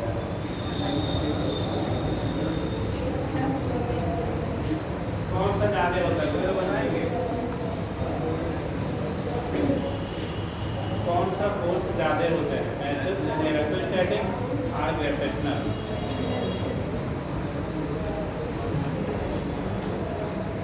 अगर इलेक्ट्रोस्टैटिक फोर्स की तुलना ग्रेविटेशनल ज़्यादा होगा तो हम सारे लोग कोलैप्स हो जाएंगे। वैसे लग रहा है क्या कोई हमको की तरह है, नहीं लग रहा है ना, क्योंकि हमारे बीच लगने वाला ग्रेविटेशनल फोर्स होता है बहुत कम होता है, ठीक, इसलिए हमें पता नहीं चलता है। जैसे अगर आपको चार्ज पार्टिकल होता है तो सारे के सारे चार्जेस क्या होते हैं, इकट्ठे हो जाते हैं फोर्स की वजह से। याद रखिएगा, हम कभी कभी पूछ लेते हैं पार्ट 2 इलेक्ट्रॉन, दो इलेक्ट्रॉनों के लिए हम लोग ये बात करते हैं, डिस्कस करते हैं। अगर दो इलेक्ट्रॉन की बात किया जाता है तो Lp अपान Fg, Lp के फार्मूला आपने पढ़ेंगे, दो चार्ज के बीच लगने वाला फोर्स कितना होता है, हमारा पास 4/εr का E1 q2 कितना बेटा r स्क्वायर। और दो मास पार्टिकल के बीच लगने वाला जो ग्रेविटेशनल फोर्स होता है ऐसे करके पढ़ेंगे G(m1m2) क्या r स्क्वायर। इन दोनों का अगर कंपेयर करते हैं हम लोग, क्या करते हैं, कंपेयर करते हैं दो इलेक्ट्रॉनों के लिए, तो जो रेशियो आता है 10⁻43 टाइम्स लगभग आता है, 10 उठाते 43 मतलब 43 होते हैं, 43 गुना ज़्यादा होता है वेक्टर बल इससे ग्रेविटेशनल फोर्स है। ग्रेविटेशनल फोर्स की वैल्यू जो होती है उसकी तुलना में इलेक्ट्रोस्टैटिक फोर्स यानी वेक्टर बल 10⁻43 टाइम्स ज़्यादा होता है। रीजन क्या होता है देखो, अगर हम लोग यहाँ पे रखते हैं ऐसे साथ में दे रहे हैं कंप्लीट जिसको करना ये वैल्यू हमारी 10 पावर 43 टाइम्स आपका आता है। हमें जरूरत इतने की है। अगर जिसको 100 को भी निकालने का वो लिख लेगा 1/4 की वैल्यू का 9 × 10⁻9। चार्ज काम से होता है 1.6 × 10⁻−90 इंटू 1.6 × 10⁻−90। देखो r² ऊपर नीचे क्या होगा कैंसिल हो जाएगा। जी की वैल्यू आपने पढ़ा हुआ कितना होता है कैपिटल कांस्टेंट जी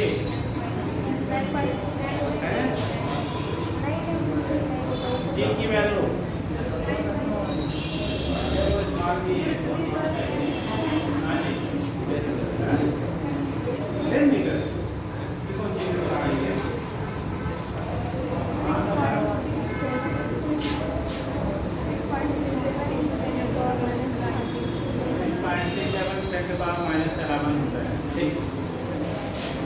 इलेक्ट्रॉन का जो मास होता है वो 9.1 × 10⁻31 × 9.1 × 10⁻31। अब इसे सिंप्लीफाई कर लीजिएगा लगभग वैल्यू ये आ जाएगी। इसको बुरा भाग करना और आप से निकाल देगा। ठीक, ये कंडीशन आपका होते हैं यानी दो चार्ज पार्टिकल के बीच लगने वाला इलेक्ट्रोस्टैटिक फोर्स की वैल्यू ग्रेविटेशनल फोर्स की तुलना में बहुत क्या होता है ज़्यादा होता है। ठीक है, तो क्या लिखा था आपने फोर्स में बेटा? फोर्स में क्या लिखा था?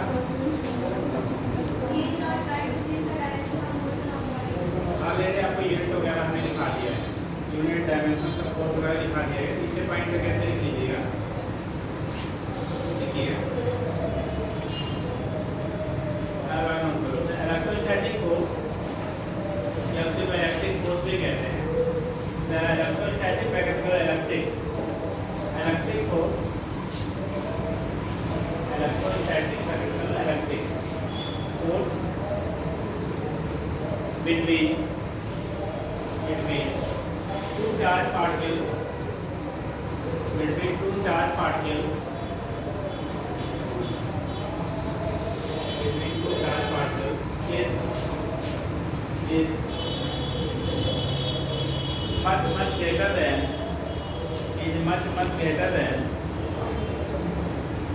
is much greater than इसकी तुलना में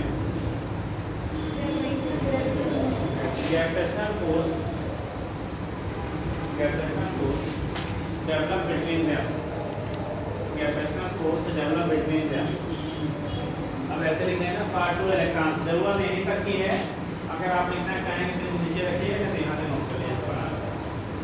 पार्ट यहाँ को करो पार्ट 2 इलेक्ट्रॉन। अगर दो प्रोटॉनों की हम लोग बात करते हैं देखिए आप वहीं जहाँ लिखे स्टेटमेंट में F much greater than Fg। ठीक, इलेक्ट्रोस्टैटिक फोर्स की वैल्यू इलेक्ट्रिक फोर्स की वैल्यू ग्रेविटेशनल की तुलना में बहुत ज़्यादा होता है। अगर दो प्रोटॉनों के लिए लेते हैं तो लगभग 10⁻37 टाइम्स आता है। ठीक, तो नोट कर लीजिए जल्दी करिए।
वास्तव जैसे कोई ब्लॉक है, हम कहा कि अगर ये इक्विलिब्रियम में है, कोई भी बॉडी है, अगर कहा जाए बेटा वो इक्विलिब्रियम में है तो नीचे लिखने की जरूरत नहीं है।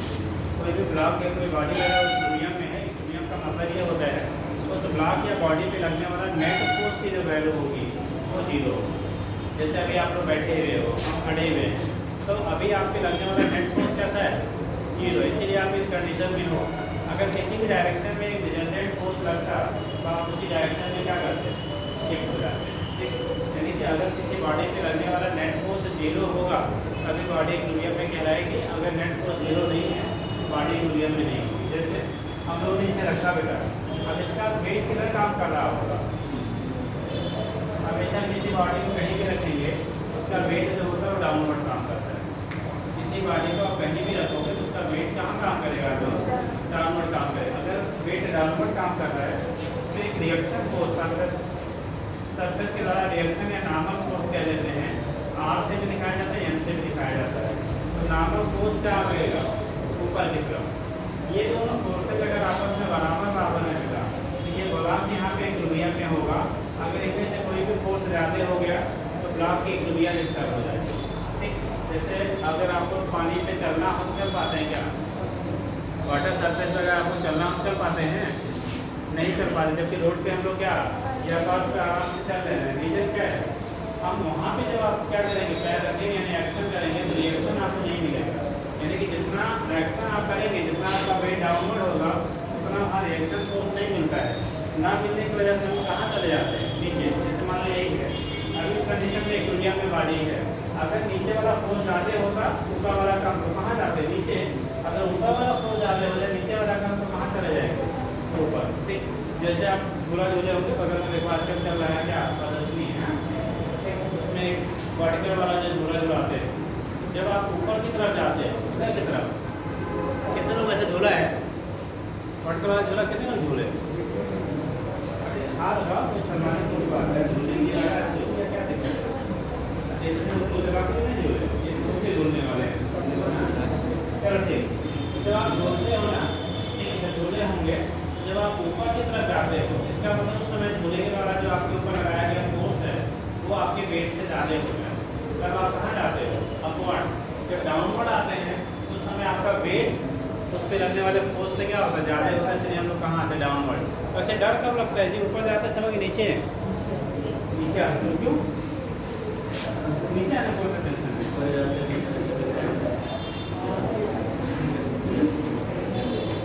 क्यों डर लगता है? दुनिया ऊपर जाते समय डर नहीं है, नीचे आते समय डर लगा है। तो बताएगा बेटा नीचे आते समय क्यों डरते थे? झूले से झूलते समय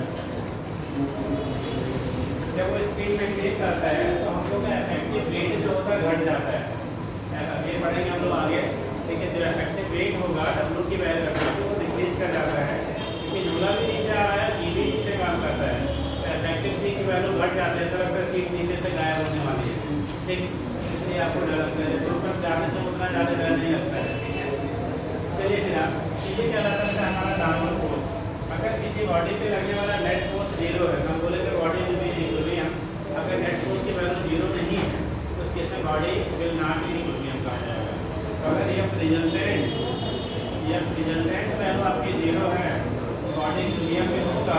अगर रिजल्टेंट फोर्स की वैल्यू 0 नहीं होगा तो बॉडी इक्विलिब्रियम में नहीं होगा। यानी कि बॉडी के इक्विलिब्रियम में होने के लिए बॉडी में लगने वाला जो रिजल्टेंट फोर्स है उसकी वैल्यू क्या होनी चाहिए? 0 होनी चाहिए। ये तो कंडीशन आपका हो गया क्या होता है इक्विलिब्रियम के केस में? किसी बॉडी का अगर रिजल्टेंट फोर्स की वैल्यू 0 है, ठीक, तो केस में भैया लोग मोबाइल ऑफ करके रखा करो। फोन आएगा नहीं तो कौन करेगा? ठीक, वो सबके लिए है। अभी किसी ने भी नहीं कहा आपने दूसरा करिए तो बंद कर दिया करिए। ठीक है मान लो ऐसा नहीं आपको पूरा कंडीशन नहीं होगा तो 3 घंटे में ठीक, तो ये इम्पोर्टेंट वाले नहीं है आप लोग में। इससे जिम्मेदार हो जाइए तो फिर इसमें आना चाहिए। अगर अब इतना इम्पोर्टेंस हो गया है तो फिर आगे वाली कहानी गड़बड़ है। गार्जियन को पता होगा कि गार्जियन का भी फोन नहीं करेगा जब आप क्लास में होंगे। किसी का गार्जियन होगा एजेंसी ना हो तो क्लास में रहते हुए फोन नहीं कर सकता है। अगर उन्हें पता है कि ये 2 से 5 क्या करता है, पढ़ता है, तो क्लास में होगा तो फ़ोन नहीं करेगा। आप तो फालतू मित्र जो होंगे वही फ़ोन करेंगे, बीच में करेंगे। ठीक, मोबाइल आप रहेगी तो कोई मित्र भी नहीं फ़ोन करेगा, उसको नाराज़गी भी नहीं होगी। जैसे अगर फ़ोन आप ही नहीं कह रहे, जैसे फ़ोन मान लो आ रहा है, इसका फ़ोन आ रहा है तब हो जाए, अब ये रिसीव नहीं करेंगे तो सामने वाला गुस्साएगा, देखो तो लिंक बदल रही है, रिसीव नहीं कर रहा है। लेकिन अगर आपका आप रहेगा ना तो उसको जरा सा भी वो नहीं होगा कि भैया आप है तो पता ही चलेगा कैसे हम कर रिसीव करें, तो उस समय नाराज़गी नहीं होगी। ठीक, इसलिए सबसे बेटर तरीका है जब होती है 1 घंटे के लिए क्या आप कर लीजिए। अब किसी को गार्जियन को अगर इम्पोर्टेंट हो कि भाई कोई इमरजेंसी रहे तो क्या होगा, तो ऑफिस का नंबर दे दीजिए, तो गार्जियन वहाँ फोन कर देंगे तो आके आपको बता देंगे कोई ऐसे इनको क्या इम्पोर्टेंट चीज़ें आ गई। और बाकी मित्रों से 3 घंटे के लिए रिश्ते तोड़ दीजिए। ठीक, नहीं तो मित्र निभाते फिर अपनी कहानी घबरा जाएगी। हो गया बेटा, कुछ कह रहे हैं आप? क्या बोलते हैं तुम बताओ।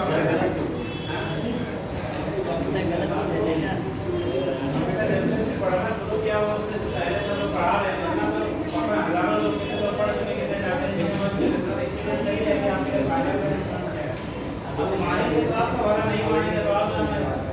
ठीक, हो गया क्या?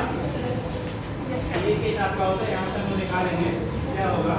अब एप्लीकेशन कैसे हम लोग करेंगे, जो फोर्स होता है फोर्स का एप्लीकेशन कैसा होता है, देखिएगा मोशन ऑफ बॉडी, एडी करिए motion of body, motion of body. अभी थर्ड नहीं हुआ है तो न्यूटन थर्ड लिख लो, तो न्यूटन थर्ड लिखिए सब मोशन ऑफ बॉडी करते हैं। Newton third law,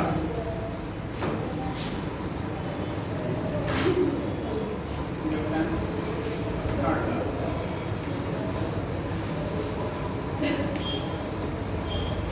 last action and reaction. ठीक, बोला जाता है बेटा किसी भी बॉडी पे, ठीक है, जितना अगर वो इक्विलिब्रियम में है तो जितना एक्शन होगा उतना ही क्या रहेगा, रिएक्शन होता है। यानी कि ऑलवेज एक्शन एंड रिएक्शन बोले आर इक्वल एंड अपोजिट। अगर दो बॉडी है, दो बॉडी है बेटा, मान लो जिसमें स्पेस ये फर्स्ट बॉडी है, सेकेंड ये फर्स्ट है, सेकेंड है, इसमें इसके फोर्स लगा 1 2 सेकेंड लिख लेते हैं। वाली है पहली वाली है, पहले वाले ने दूसरे वाले को फोर्स लगाया ना F1 2, तो दूसरा वाला जो पहले को फोर्स लगाएगा F21, बोला जाता है both forces are equal and opposite. मतलब मैग्नीट्यूड दोनों का सेम सेम होगा, डायरेक्शन क्या होगा अपोजिट होगा। वैल्यू जो होगा बेटा F12 का F12 equal to minus F21, यानी कि एक बॉडी के द्वारा दूसरे पे लगाया गया बल दूसरे के द्वारा पहले पे लगाया गया बल के बराबर होगा और दिशा क्या होगी, विपरीत होगी। अगर दो बॉडी हैं आपस में इक्विलिब्रियम मेंटेन हो रही है तो केस में एक बॉडी के द्वारा जितना एक्शन होगा दूसरे पे, दूसरे के द्वारा उतना ही रिएक्शन होगा पहले पे। ठीक, तो action and reaction forces equal है क्या होंगे, आपके अपोजिट होंगे। ठीक, तो दोनों के जो होने वाला एक्शन एंड रिएक्शन है वो आपके इक्वल है क्या होगा, अपोजिट होता है। तो इसके वजह से हम दिखा देते हैं, कहते हैं न्यूटन थर्ड लॉ। देखिएगा according to this law, according to this law, देखिए the action and reaction forces, the action and reaction forces develop between, action and reaction forces develop between two contact bodies, two contact bodies, two contact bodies are equal in magnitude, are equal in magnitude and opposite in direction.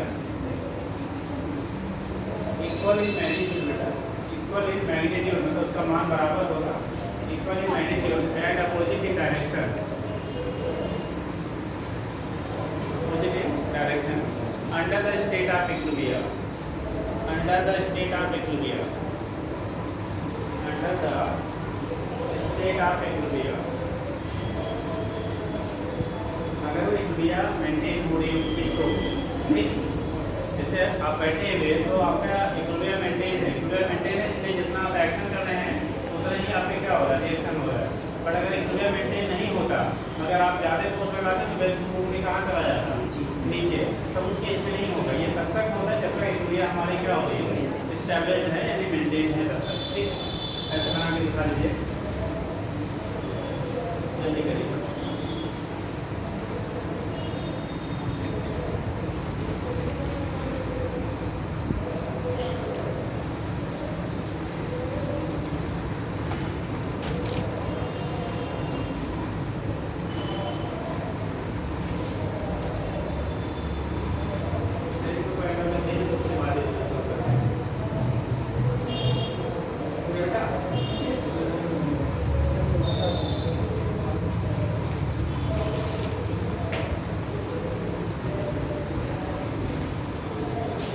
ये sign जो होता है यहाँ पे opposite direction को represent करता है। जो साइन हम लोग बना रहे हैं ना, ये जो साइन यहाँ पे दिखाया है, ये अपोजिट किसको, डायरेक्शन को रिप्रेजेंट करेगा कि यानी कि इसका डायरेक्शन उसके जस्ट क्या होगा, अपोजिट होगा। वैल्यू बराबर रहेगा, डायरेक्शन अपोजिट होता है। आगे आपका आता है टर्म आपने पढ़ा होगा फ्रेम ऑफ रेफरेंस, तो नीचे बार बार यहाँ हम लोग का यूज करेंगे। तो पीछे अभी एक बार बताया था फ्रेम ऑफ रेफरेंस, एक टर्म आता है फ्रेम ऑफ रेफरेंस। तो फ्रेम ऑफ रेफरेंस क्या होता है समझिए थोड़ा सा। किसी भी सिस्टम या ऑब्जेक्ट या बॉडी स्टडी हम लोग जिस फ्रेम के रिस्पेक्ट में करते हैं उसे कहा जाता है फ्रेम ऑफ रेफरेंस। मतलब किसी भी सिस्टम की स्टडी हम जिस सरफेस के रिस्पेक्ट में करेंगे उसे को टर्म देते हैं फ्रेम ऑफ रेफरेंस। जैसे अभी आप लोग बैठे हुए यहाँ पे, अगर आपकी ग्रेविटेशनल पोटेंशियल एनर्जी निकालनी है, इस फर्स्ट के रिस्पेक्ट में निकालेंगे तो फर्स्ट से आपके सेंटर ऑफ मास की हाइट के बराबर यानी mg/s करेंगे। अगर आप ग्राउंड से निकालेंगे तो ग्राउंड से आपके सेंटर ऑफ मास की जो हाइट है उसके बराबर होगी। अगर आप टेबल पे बैठे हुए हो उससे निकालेंगे तो टेबल से जो आपके सेंटर ऑफ मास होगा उसके क्या हाइट वहाँ लेंगे mg/s लेंगे। तो हमारा किसके रिस्पेक्ट में पूरी स्टडी कर रहे हैं उससे कहते हैं फ्रेम ऑफ रेफरेंस। जैसे आप ट्रेन में चलते हो, आप ट्रेन में अगर चल रही है तो ट्रेन के रिस्पेक्ट में अपनी स्टडी करोगे तो फ्रेम ऑफ रेफरेंस हो गया ट्रेन। अगर आप ग्राउंड के रिस्पेक्ट में अपनी स्टडी करेंगे तो वहाँ पर फ्रेम ऑफ रेफरेंस होगा क्या, ग्राउंड। मतलब जिसके रिस्पेक्ट में किसी भी सिस्टम की लोग स्टडी करते हैं उसी को नाम देते बेटा frame of reference. Frame of reference is that point, ठीक है, this is that surface with respect to which any system will be observed. कोई भी सिस्टम जिस सरफेस के रिस्पेक्ट में हम लोग स्टडी करेंगे उसी कहेंगे बेटा फ्रेम ऑफ रेफरेंस। जैसे अभी है, ठीक है, कोई भी चीज़ है, मान लो हमने ले लिया बॉटल है, अब बॉटल को हमने यहाँ पे रखा हुआ है। अब इसका सेंटर ऑफ मास जहाँ भी लाई कर रहा है, अगर इसकी हमें ग्रेविटेशनल पोटेंशियल एनर्जी इसके रिस्पेक्ट में निकालनी है तो mgh यहाँ से लेंगे। अगर इसके रिस्पेक्ट में निकालना होगा तो यहाँ से जो इसकी हाइट होगी उसको लेंगे, ग्राउंड से होगा तो ग्राउंड से लेंगे। ठीक, तो मतलब जिसके रिस्पेक्ट में आप स्टडी करेंगे उसके अकॉर्डिंग हम फ्रेम ऑफ रेफरेंस से बोलेंगे। बट अगर किसी भी स्टडी करते समय तो आपको फ्रेम ऑफ रेफरेंस डिफाइंड ना, मतलब दिया ना गया हो बेटा फ्रेम ऑफ रेफरेंस क्या होगा, तो आप भी उस कंडीशन में यह को लिया जाता है एज फ्रेम ऑफ रेफरेंस। मतलब जो नेचुरल फ्रेम ऑफ रेफरेंस लिया जाता है किसी में से हम लोग यह को लेते हैं, यह treated as frame of reference. ठीक है, तो यह जो होता है वो काम करता है हमारा फ्रेम ऑफ रेफरेंस का कब, अगर आपको डिफाइंड नहीं किया गया है क्वेश्चन में। तो जैसे कहा जाए एक बॉडी है वो 100 मीटर ऊपर रखा हुआ है, ठीक, उसके इसमें उसका पोटेंशियल एनर्जी कितनी होगी, तो mgh जो लेंगे वो 100 लेंगे, वो कहाँ से दिया है, ग्राउंड से दिया गया है। एक कहा जाए एक बॉडी है जो क्या किसी हाइट से, किसी पर्टिकुलर हाइट से आपका 10 मीटर टाइम रखा गया है, तो उस हाइट के या उस सरफेस के फ्रेम ऑफ रेफरेंस तो वहाँ से mgh आते हैं। ठीक, तो जो बेटा हम लोग क्या कहते हैं, फ्रेम ऑफ रेफरेंस कहेंगे जिसके रिस्पेक्ट में किसी भी सिस्टम की हम लोग स्टडी करते हैं। ठीक, तो नेक्स्ट आप रीडिंग कर लीजिएगा, लिखने वाली चीज़ नहीं बेटा, अगर लिखिएगा इम्पल्स, हिंदी वालों ने पढ़ा था आगे, हिंदी जिन्होंने पढ़ा होगा आगे पढ़ाया गया होगा। जैसे इम्पल्स IM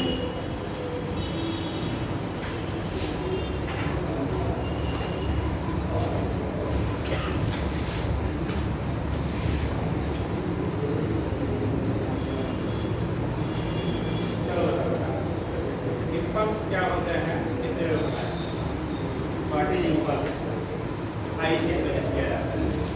इम्पल्स जो होता है आई से हम लोग डिनोट करते हैं। इम्पल्स क्या होता है, इम्पल्स क्या होता है बता दो,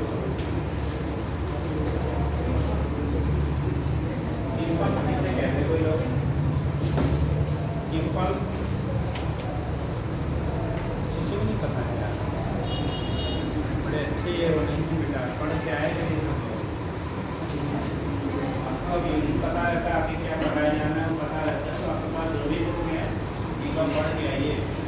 जीरो पे लेके आएंगे तो फिर बहुत कुछ नहीं सीख पाएंगे। जितना आपने पीछे पढ़ा है उसका कोई मतलब नहीं होगा अगर आप बिना पढ़े गए हैं। पढ़ के आएंगे तो वो डबल फायदा आपको देगा। ठीक, पढ़ के आएंगे तो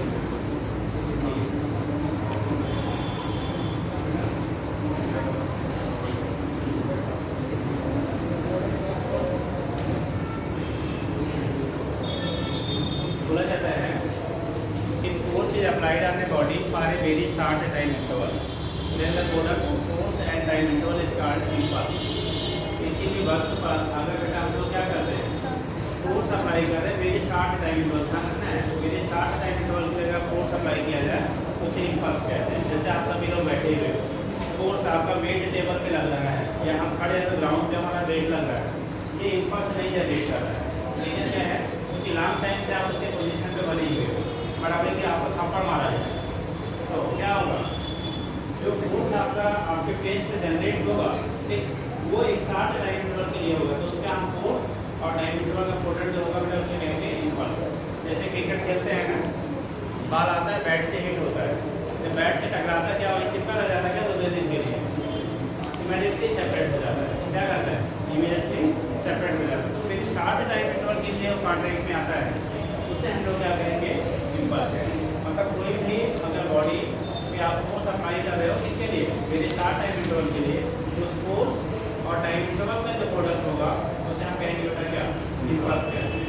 मतलब ये force is applied on the body for a very short time interval, then the product of force क्या time interval is called impulse.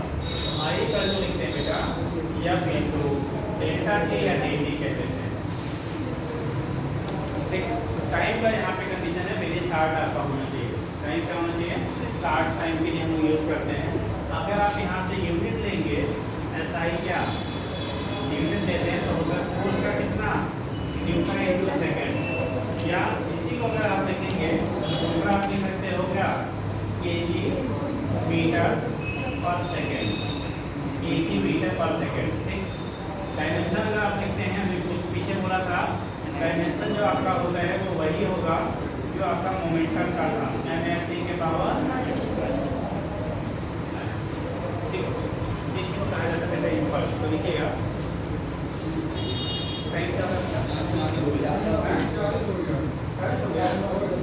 बता दिया करो, यहाँ नहीं कुछ देखता है। ठीक, तो लिखिएगा एक लाइन लिख लो,